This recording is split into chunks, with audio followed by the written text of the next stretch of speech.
നമസ്കാരം. ഉത്തർപ്രദേശിലെ ഹാദ്രസിലുണ്ടായ ദുരന്തം മനുഷ്യ മനസ്സാക്ഷിയെ ഞെട്ടിക്കുന്നതായിരുന്നു. നമുക്കറിയാം, തിക്കിലും തിരക്കിലും പെട്ട് മരണപ്പെട്ടവരുടെ സംഖ്യ ഒന്നും രണ്ടുമല്ല. ഞാൻ ഈ വാർത്ത ഷൂട്ട് ചെയ്യുമ്പോൾ 120-ന് മുകളിൽ അതായിട്ടുണ്ട്. നമ്മുടെ പല ഭക്താഭ്യാസങ്ങളും അതിരുകിടക്കുന്നോ എന്ന ചോദ്യം ഇത്തരം സംഭവങ്ങൾ അരങ്ങേറുമ്പോൾ ഉയർന്നു കേൾക്കാറുണ്ട്. എല്ലാ മതങ്ങളിലും ആൾദൈവങ്ങളുണ്ട്. ചില സാഹചര്യങ്ങളിൽ ആ ഒരു മതം മുന്നോട്ട് വയ്ക്കുന്ന ആശയം വിട്ട് ഈ ആൾദൈവങ്ങളിലേക്ക് ആളുകൾ കൂടുതൽ ശ്രദ്ധിക്കുന്നതും നമ്മൾ കണ്ടിട്ടുണ്ട്. അതിന് ഒരുപാട് ഉദാഹരണങ്ങൾ സമീപകാലങ്ങളിൽ തന്നെ നമ്മൾ ഒത്തിരി തവണ കേട്ടിട്ടുണ്ട്.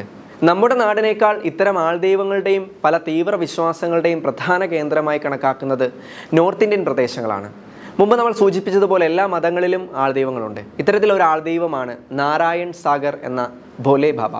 ഉത്തർപ്രദേശിലുള്ള ബഹദൂർ നഗരി ഗ്രാമത്തിലെ ഒരു കർഷക കുടുംബത്തിലാണ് സ്വയം പ്രഖ്യാപിത ആൾദൈവമായ ഭോലെ ബാബയുടെ ജനനം.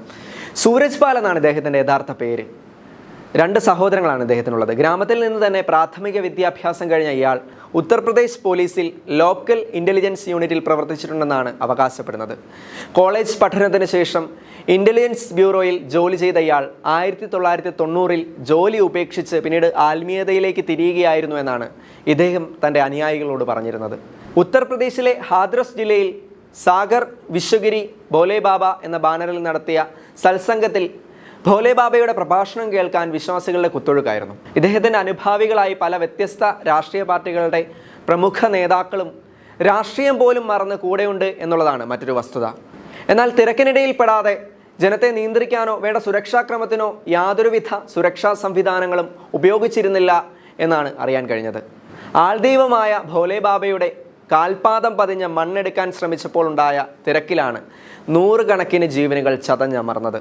എന്നാൽ സത്സംഗം നടത്താൻ താൽക്കാലികമായ അനുമതി നൽകിയിരുന്നതായിട്ടാണ് അലിഘട്ട് IG സലഭ് മുദിർ പറഞ്ഞത്. താൻ പോയതിനു ശേഷമാണ് അപകടമുണ്ടായതെന്നും അപകടത്തിന് പിന്നിൽ സാമൂഹ്യ വിരുദ്ധരാണെന്നുമാണ് ഭോലെ ബാബയുടെ പ്രതികരണം. നിലവിൽ ഇയാൾ ഒളിവിലാണ് എന്ന വാർത്തയും പുറത്തു വരുന്നുണ്ട്. വേണ്ട സുരക്ഷാ മാനദണ്ഡങ്ങൾ സ്വീകരിച്ചിരുന്നുവെങ്കിൽ ശ്വാസം മുട്ടിയും ചതഞ്ഞരഞ്ഞും മനുഷ്യജീവനുകൾ പൊലിയുകയില്ലായിരുന്നു. ഒറ്റ നിമിഷം കൊണ്ട് അതൊരു കുരുതിക്കളമായി മാറുകയില്ലായിരുന്നു. പ്രിയപ്പെട്ടവരെ നഷ്ടപ്പെട്ട അവരുടെ മൃതദേഹങ്ങൾ പോലും ഇനിയും കണ്ടെടുക്കാൻ പറ്റാത്ത അനേകരുടെ വേദനയും, കൂടെ ഉണ്ടായിരുന്നവർ ജീവനോടെ ഉണ്ടോ അതോ ഇനി ബോധം നഷ്ടപ്പെട്ട് വഴിയിൽ വീണുപോയോ എന്നറിയാത്തവരുടെ ദുഃഖവും ഇനി ആരാണ് കാണുക? ഇതിനാരാണ് മറുപടി പറയുക? എന്തു കൊടുത്താലാണ് ഇതിനൊക്കെ പകരമാവുക? തൊട്ടടുത്ത ആശുപത്രിയിൽ ട്രോമോ സെൻറ്റർ സിക്കിന്ദർ റാവു എന്നെഴുതിയ ആ ബോർഡിനോട് ചേർന്ന് നിരന്നു കിടന്ന മൃതദേഹങ്ങൾ നമ്മൾ കണ്ടതാണ്. കൂടുതലും സ്ത്രീകളും കുട്ടികളുമായിരുന്നു. തിക്കിലും തിരക്കിലും അതിജീവിക്കാൻ സാധിക്കാതെ പോയത് കുഞ്ഞുമക്കൾക്കും സ്ത്രീകൾക്കുമാണ്. ഇതിനു മുമ്പ് ഇത്തരത്തിൽ മൃതദേഹങ്ങൾ കൂടിക്കിടക്കുന്നതിന് നാം സാക്ഷ്യം വഹിച്ചത് കോവിഡിൻ്റെ സമയത്തായിരുന്നു. ഭോലെ ബാബ എന്ന ഈ വ്യക്തിക്കെതിരെ പല മുൻ കേസുകളും ഉണ്ടായിരുന്നു എന്നാണ് പുറത്തുവരുന്ന വിവരങ്ങൾ.